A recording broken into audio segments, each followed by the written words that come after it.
Se você já realizou a cirurgia bariátrica e após ingerir alimentos ricos em carboidratos, que são os açúcares, ou mesmo ricos em gorduras, você experienciou o surgimento de sintomas como dor abdominal, diarreia, distensão abdominal, aceleração dos batimentos cardíacos ou mesmo da respiração, mal-estar, enjoos, fadiga, sonolência excessiva após alimentação ou até mesmo desmaios, bem, isso pode ter sido a famosa síndrome de Dumping. Sejam bem-vindos, meu nome é Luiz Felipe Antunes, sou cirurgião bariátrico e aqui nós discutiremos diversas estratégias que ajudarão você que se encontra no antes ou no depois da cirurgia bariátrica a alcançar o sucesso nos seus resultados cirúrgicos, ou seja, uma boa perda de peso, um bom emagrecimento e o controle das doenças que se relacionam à obesidade, as ditas comorbidades. Então, no vídeo de hoje, vamos conversar um pouco sobre a síndrome de Dumping, que é um tema muito importante para quem pretende realizar e para quem já realizou a cirurgia bariátrica. Iremos aqui aprender como identificar a síndrome de Dumping, como ela se comporta, quais são os sintomas e os sinais da síndrome de Dumping. Entenderemos também como podemos evitar o início da síndrome de Dumping, que felizmente são medidas muito simples que podem ser realizadas pelo próprio paciente. E além disso, para aqueles que já possuem, já apresentaram os sintomas da síndrome de Dumping, iremos aqui discutir que opções de tratamento nós temos para essa síndrome que piora muito a qualidade de vida do paciente no pós-operatório de cirurgia bariátrica, mas que, como eu falei, felizmente tem um fácil controle com medidas simples realizadas pelo próprio paciente. A síndrome de Dumping acontece em aproximadamente 40% dos pacientes que realizaram cirurgia bariátrica. Porém, a maior parte desses 40% possuem sintomas leves, sintomas que têm fácil controle com as medidas que eu vou discutir aqui no vídeo de hoje. É importante que a gente compreenda que a síndrome de Dumping não é uma complicação que é restrita somente à cirurgia bariátrica. A síndrome de Dumping é uma complicação cirúrgica que pode acontecer, que a gente vê mais frequentemente acontecer, nos pacientes que foram submetidos a cirurgias do trato digestivo superior. O trato digestivo superior é a porção do nosso aparelho digestivo que temos o esôfago, o estômago, o duodeno, que é o início do nosso intestino, e o intestino delgado, a sua porção mais alta, mais próxima à boca, que é conhecida como jejum. Então, cirurgias que envolvam manipulação nessas regiões do trato digestivo superior, nós temos um aumento da frequência da síndrome de Dumping. Então, é muito importante para os pacientes que se submeteram a cirurgias nessas regiões que eles compreendam e saibam identificar o que é a síndrome de Dumping, quando ela começa, quais são os seus sintomas. Para facilitar o entendimento, é importante que a gente aprenda como funciona mais ou menos a digestão no paciente que não foi operado ainda. Então, quando começamos a nossa alimentação, nós processamos o alimento na boca, através da mastigação. Nós trituramos um alimento que tem pedaços maiores em pedaços menores, cada vez menores, através de uma boa mastigação. Durante a mastigação, misturamos esse alimento com a nossa saliva, que já tem substâncias que iniciam a digestão química dos nutrientes contidos nesse alimento. Então, uma boa mastigação facilita muito o processo digestivo, tanto nos pacientes que não foram operados, quanto nos pacientes que já realizaram a cirurgia, neste caso aqui específico, a cirurgia bariátrica. Então, continuando, quando o indivíduo que não realizou a cirurgia bariátrica ou não realizou nenhuma cirurgia do trato digestivo superior, ele está se alimentando, ele processa inicialmente esse alimento na boca. E aí, deglute esse alimento, engole esse alimento. Então, esse bolo alimentar, ele vai descer através de um tubo muscular que conduz esse alimento da boca até o estômago. Esse tubo muscular é o esôfago, que é um órgão muscular, como eu falei, que vai ordenhando esse alimento. Ele tem movimentos musculares que é como se estivesse ordenhando esse alimento até o estômago. Ao chegar no estômago, esse bolo alimentar, ele passa um tempo ali no estômago para ser misturado com a secreção que o estômago produz, que é o suco gástrico, uma secreção bastante ácida, e essa acidez facilita, entre outros benefícios, esse processo digestivo e de trituração e quebra do alimento de partículas maiores em partículas menores. Então, o estômago, com seus próprios movimentos musculares, ele mistura esse alimento com esse suco gástrico bastante ácido, como eu falei, e vai liquefazendo esse alimento. Esse alimento fica mais amolecido e se transforma no que a gente chama de quimo, uma espécie de bolo alimentar mais amolecido, a grosso modo. Então, esse quimo, ao estar no estômago, ele vai sendo liberado aos poucos para o intestino. E quem controla essa liberação desse conteúdo alimentar já processado, já mais liquefeito no estômago, são os próprios movimentos do estômago e uma válvula muscular que a gente tem chamada de piloro. Essa válvula, ela controla, ao se abrir e fechar, é como se fosse um anel muscular, ela controla a saída desse conteúdo alimentar gástrico mais liquefeito de maneira comedida. Ela vai colocando aos poucos esse conteúdo mais liquefeito no intestino para continuar o seu processo de digestão e, posteriormente, de absorção. Então, quando esse alimento mais liquefeito ele ganha o duodeno, que é a parte inicial do nosso intestino, ali novos processos digestivos continuam, partículas maiores dos nutrientes, como carboidratos, proteínas, gorduras, lipídios, os outros tipos de lipídios, né? Eles são quebrados em partículas cada vez menores, até que seja possível a absorção dessas partículas nutricionais, desses nutrientes, pelo nosso intestino. Então, basicamente, pessoal, esse é o processo de digestão no indivíduo que não realizou nenhum procedimento cirúrgico no trato digestivo superior, no indivíduo que, por exemplo, não realizou a cirurgia bariátrica. Nos pacientes que foram submetidos à cirurgia bariátrica, e entre as principais técnicas bariátricas nós temos o sleeve e o bypass, basicamente nós temos uma alteração anatômica nesse trato digestivo superior. Nós alteramos a forma, o formato e as conexões, vamos dizer assim, entre os órgãos do trato digestivo superior. Tanto no sleeve quanto no bypass, nós promovemos uma diminuição, uma redução do volume do estômago. Então esse indivíduo tinha um estômago em forma sacular, ele passa a ter um estômago muito menor. No sleeve, nós transformamos esse estômago num tubo. Nós tubularizamos o estômago. Por isso que o nome é sleeve. O nome sleeve vem do inglês que quer dizer manga. Manga de camisa. Então é como se nós fizéssemos com que o estômago virasse uma manga de camisa, de uma camisa de manga longa, por exemplo.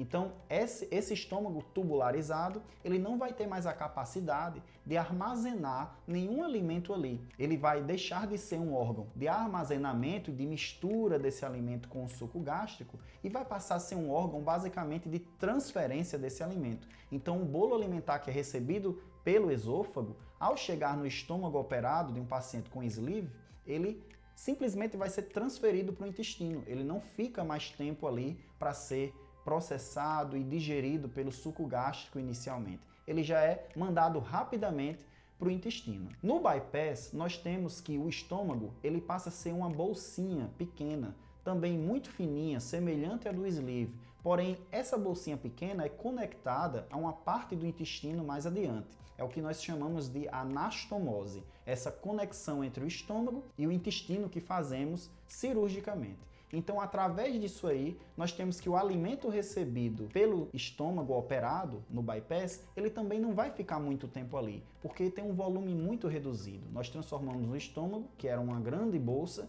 a uma pequena bolsinha no bypass. Então, esse alimento, ao chegar no estômago operado do bypass, ele não passa muito tempo ali e rapidamente é enviado ao intestino.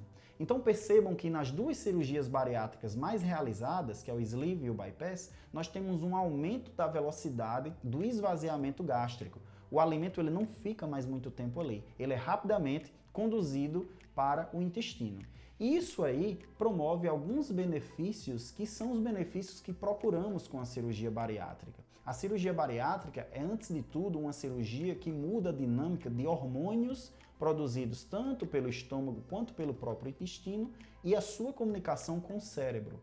No início da cirurgia bariátrica, pensava-se que a cirurgia bariátrica, ao reduzir o tamanho do estômago, ela basicamente teria a seguinte ação: redução do volume do estômago, logo o paciente não consegue comer muito, logo ele perde peso. Mas a gente percebe que o fato do paciente não conseguir comer muito não é o principal mecanismo. O principal mecanismo é neurohormonal. São alterações dos hormônios que são produzidos no estômago e no intestino e que se comunicam com o cérebro de maneira que sinalizam ao cérebro uma saciedade precoce. Então, o indivíduo bariátrico, ao se alimentar, ele vai ficar satisfeito de maneira precoce, com menores quantidades de comida. E uma redução da fome. O paciente ele vai ter uma redução na vontade de procurar alimento. Então, quando esse paciente está em jejum, ele não sente tanta fome quanto o paciente que não foi operado de cirurgia bariátrica. Então, esses dois mecanismos em conjunto, que tem base neurohormonal, isso faz com que o paciente ele ingira menos calorias, ele se alimente de menor quantidade de calorias, promovendo, portanto, a perda de peso, o emagrecimento e o controle das doenças que se relacionam à obesidade. Além disso, esse alimento promove também um aumento de substâncias, de hormônios no intestino que vão promover uma melhor função da insulina no nosso corpo. A insulina ela trabalha melhor nos diversos órgãos e tecidos. Isso faz com que haja um controle melhor, por exemplo, do diabetes, nos pacientes que têm alteração dos níveis de glicose no sangue. Além disso, vai promover um melhor controle da pressão arterial, melhorando os níveis para quem tem hipertensão arterial, para quem tem pressão alta, melhor controle dos níveis de gordura no sangue, colesterol, triglicerídeos. Ocorre uma redução do acúmulo de gordura no organismo como um todo. Para quem tem acúmulo de gordura no fígado, por exemplo, que é a esteatose hepática, ocorre uma redução dessa gordura. Então percebam que essa comunicação neurohormonal dos hormônios do intestino e do estômago com o nosso cérebro faz com que nós tenhamos os grandes benefícios da cirurgia bariátrica.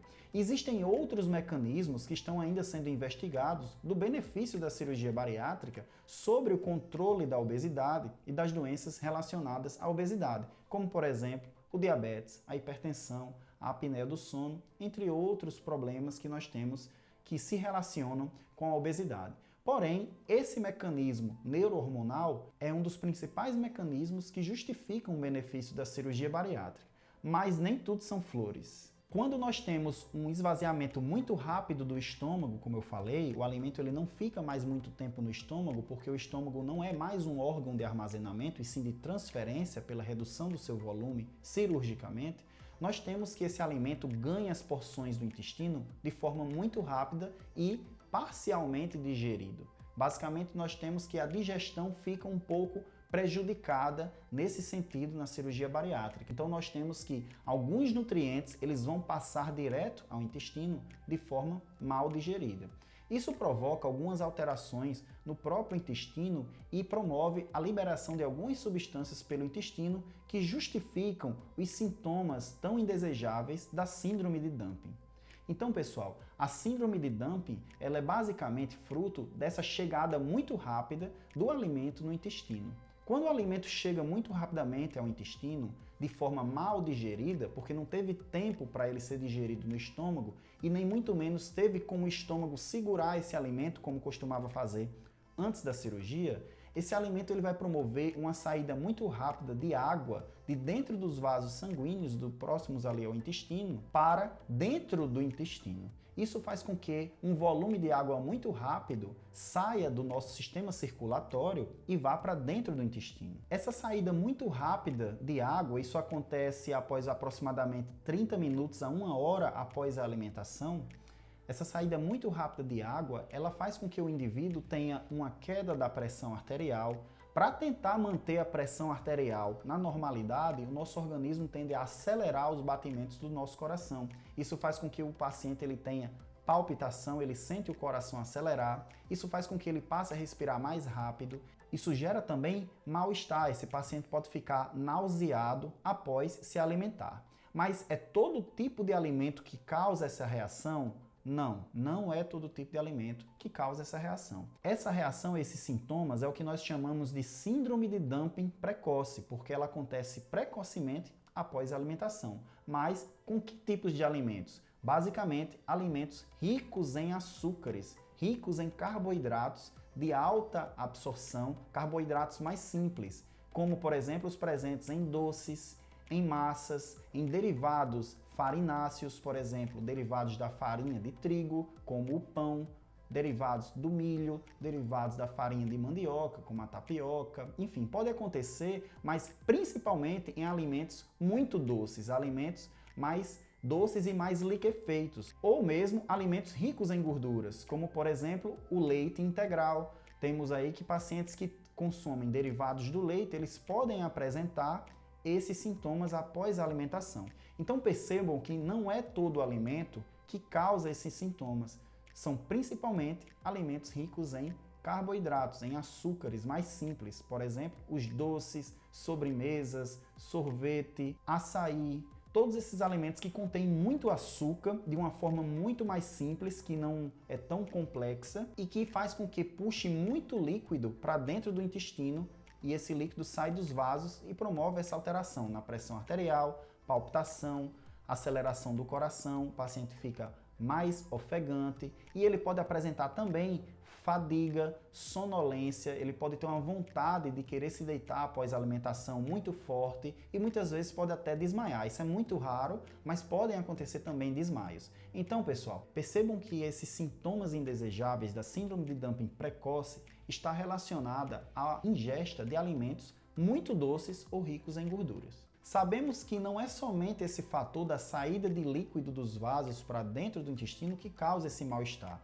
O intestino também, ao receber esse alimento muito doce ou muito gorduroso de forma muito rápida no intestino, ele também vai produzir, vai liberar substâncias que promovem também essas alterações, que aceleram os batimentos cardíacos, que promovem essa queda na pressão arterial. Isso faz com que a gente tenha os sintomas da síndrome de dumping, que são tão indesejados e tão prejudiciais para a qualidade de vida do paciente que realizou a cirurgia bariátrica. Devido a essa saída de água dos vasos sanguíneos para dentro do intestino, ocorre certa distensão dessa região intestinal. Isso faz com que o paciente ele possa sentir dor abdominal por causa dessa distensão e também por causa do estímulo à contração desse intestino por causa dessa distensão e das substâncias que ele produz ao receber esse alimento muito doce ou muito gorduroso. Então ele vai sentir dor abdominal, distensão abdominal, ele pode sentir, o paciente pode referir uma distensão abdominal após a ingesta desse tipo de alimento. E temos aí basicamente os sintomas da síndrome de dumping precoce. E vocês aprenderam que ele se relaciona à ingesta de alimentos ricos em açúcares, alimentos muito doces ou muito gordurosos,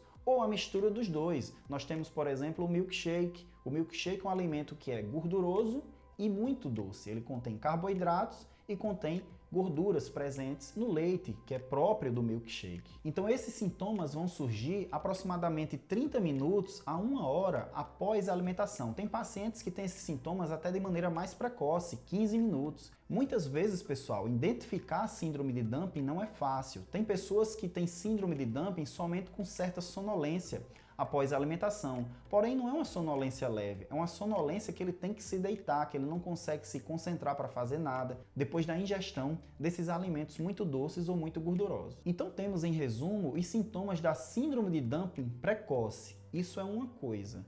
Porém, também ocorre a síndrome de dumping tardia, que irei falar em outra oportunidade. Mas a síndrome de dumping tardia, ela vai acontecer 3 horas após a ingesta desses mesmos alimentos e possui sintomas bastante semelhantes, se apresenta de uma forma bastante semelhante à síndrome de dumping precoce. Em outro vídeo irei abordar a síndrome de dumping tardia, que também é conhecida pelo nome de hipoglicemia reativa. Então percebam que os sintomas da síndrome de dumping, eles causam certo abalo emocional no paciente, prejudicam a qualidade de vida do paciente que realizou cirurgia bariátrica. Então é muito importante que vocês entendam que devem evitar os doces, evitar alimentos muito gordurosos ou a mistura dos dois, evitar alimentos que sejam líquidos, principalmente os doces mais líquidos, aqueles que têm grande quantidade de açúcares, de carboidratos em pequena quantidade do alimento. Então, esses doces mais líquidos, como por exemplo o milkshake, o sorvete, o próprio açaí industrializado com adição de açúcares, nós temos que você pode ter a síndrome de dumping por causa da ingestão desses alimentos de acordo com o mecanismo que eu expliquei aqui. Os sintomas da síndrome de dumping podem ser debilitantes e emocionalmente estressantes ao paciente que foi submetido à cirurgia bariátrica. Pode haver uma redução importante da qualidade de vida desse paciente, de maneira que esse paciente pode até passar a ter medo de se alimentar para não ter esses sintomas da síndrome de dumping. Então é importante que ele entenda que nem todo alimento vai causar a síndrome de dumping e que deve evitar os alimentos que causam os sintomas dessa síndrome, principalmente alimentos ricos em carboidratos, ricos em açúcares, na sua forma mais simples, alimentos muito doces ou mesmo alimentos ricos em gorduras. No início da cirurgia bariátrica, pensou-se que um dos fenômenos que causavam a perda de peso do paciente era a presença desses sintomas, como se o paciente não conseguisse comer porque ele tinha esse mal-estar. É como se ele evitasse comer para não ter o sofrimento dos sintomas da síndrome de dumping. Mas percebemos que ela não tem influência na perda de peso do paciente, uma vez que pacientes que realizaram cirurgia bariátrica e que seguem as orientações nutricionais, evitando os alimentos que causam sintomas da síndrome de dumping,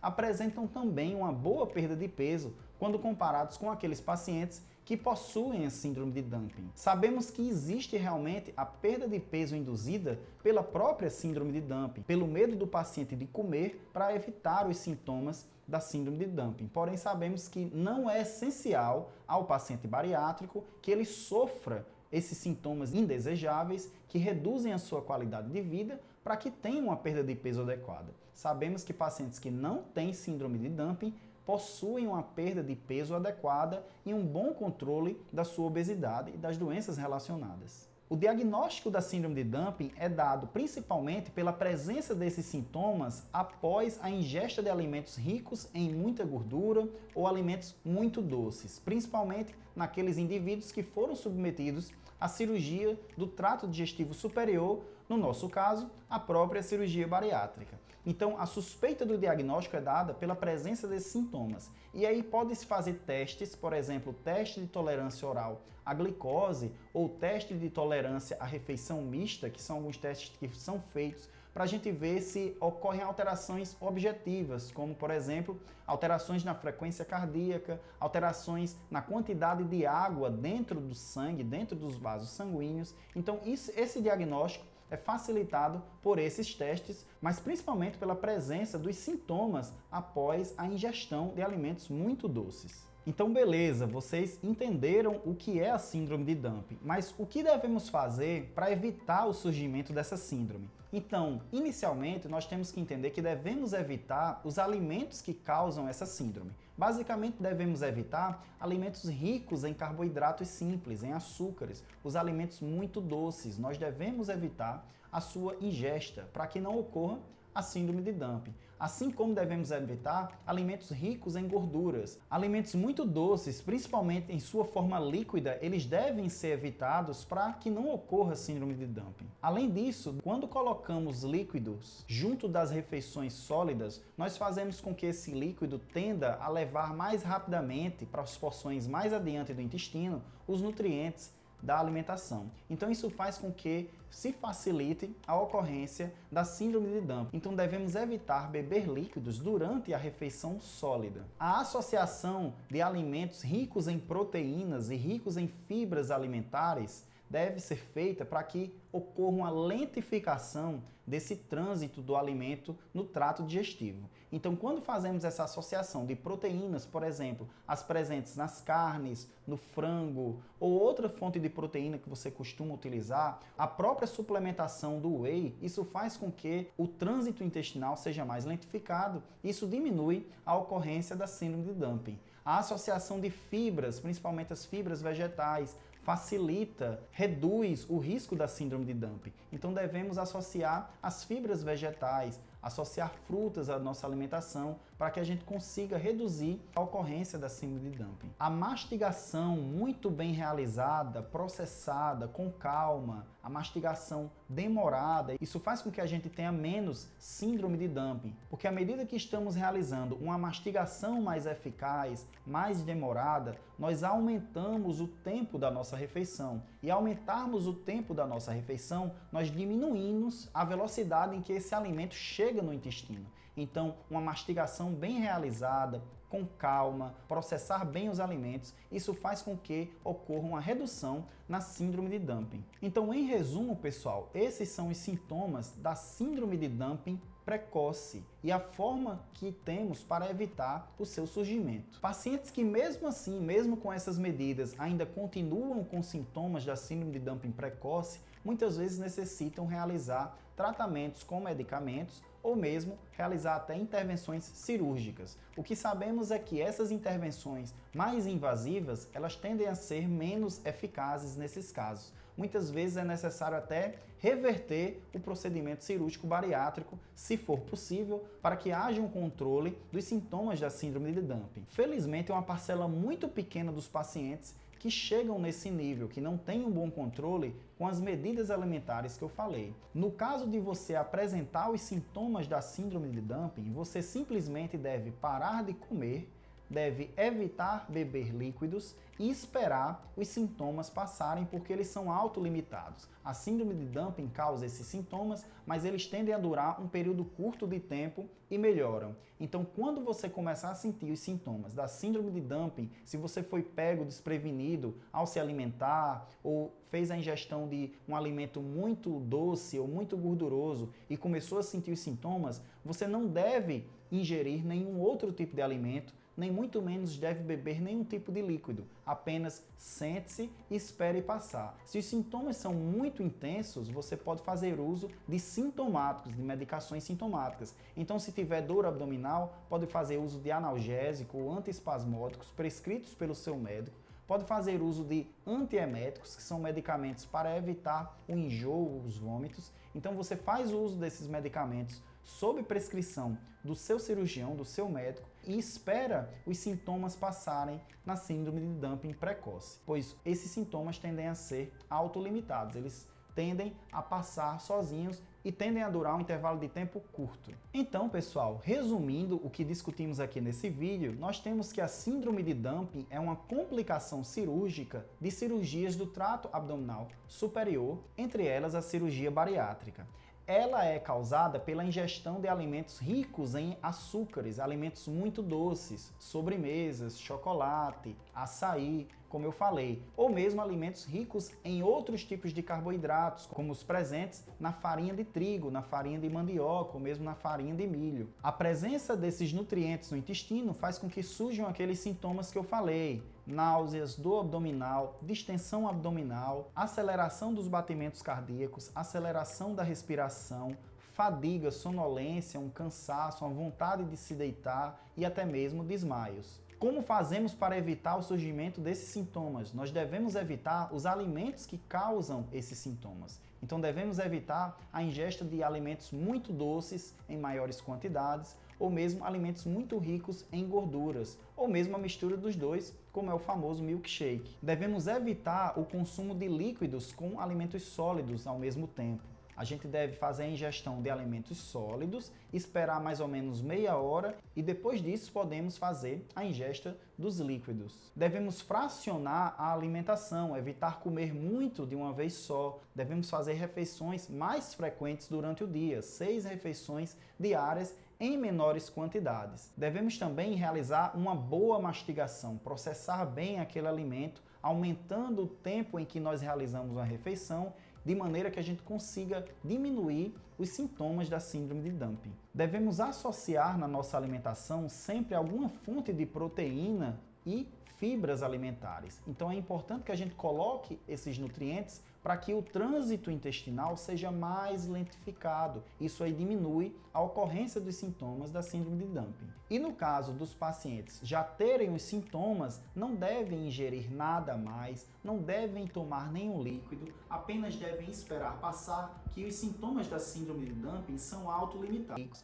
Se os sintomas forem muito intensos, pode-se fazer uso de sintomáticos, como medicação solução para dor abdominal, para náuseas. Na ocorrência de um episódio de síndrome de dumping, sempre comunique à sua equipe, sempre comunique ao seu cirurgião para que ele possa examinar e realmente fazer o diagnóstico da síndrome de dumping. A síndrome de dumping precoce, ela pode se confundir com algumas outras condições mais raras que merecem uma investigação especializada do seu cirurgião. E lembrando, pessoal, que essa é a síndrome de dumping precoce. Existe a síndrome de dumping tardia, que eu irei abordar em outra oportunidade, que tem sintomas semelhantes, mas que costumam aparecer um pouco mais tardiamente, após 3, 4 horas da refeição.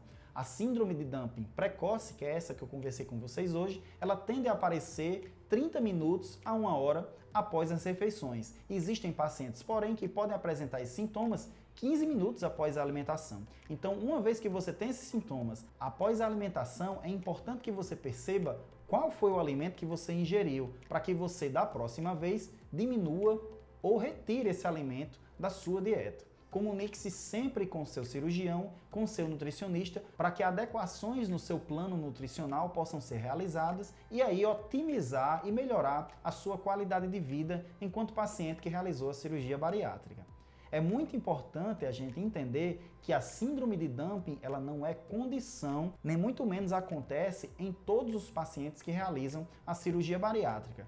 Percebam que medidas simples, como eu falei, são capazes de controlar a grande maioria dos casos de síndrome de dumping. E uma parcela muito pequena dos pacientes se faz necessário tratamentos mais invasivos, tratamentos com medicamentos ou mesmo tratamento cirúrgico para controlar os seus sintomas. Então, pessoal, eu vou ficando por aqui. Espero que vocês tenham gostado do vídeo de hoje. Espero que tenha sido bastante útil as informações que eu passei aqui para vocês. Como eu falei, a síndrome de dumping é uma complicação que é relativamente frequente após a cirurgia bariátrica, mas que tem um fácil controle se o paciente seguir as adequadas orientações nutricionais e de hábitos alimentares. Se você gostou do vídeo, deixa o seu like, não deixa de estimular para que eu continue produzindo esses conteúdos e que esse conteúdo consiga atingir um maior número de pessoas e ajudar mais pessoas que podem estar sofrendo com a pior qualidade de vida após a cirurgia bariátrica somente em não saber essas informações. Compartilhe essa informação com quem vocês acham que pode se beneficiar dela. Se inscrevam no canal, vai aparecer em algum lugar da tela aí o botão para vocês se inscreverem. E muito obrigado pela atenção, muito obrigado por assistirem o vídeo até aqui e até o próximo vídeo.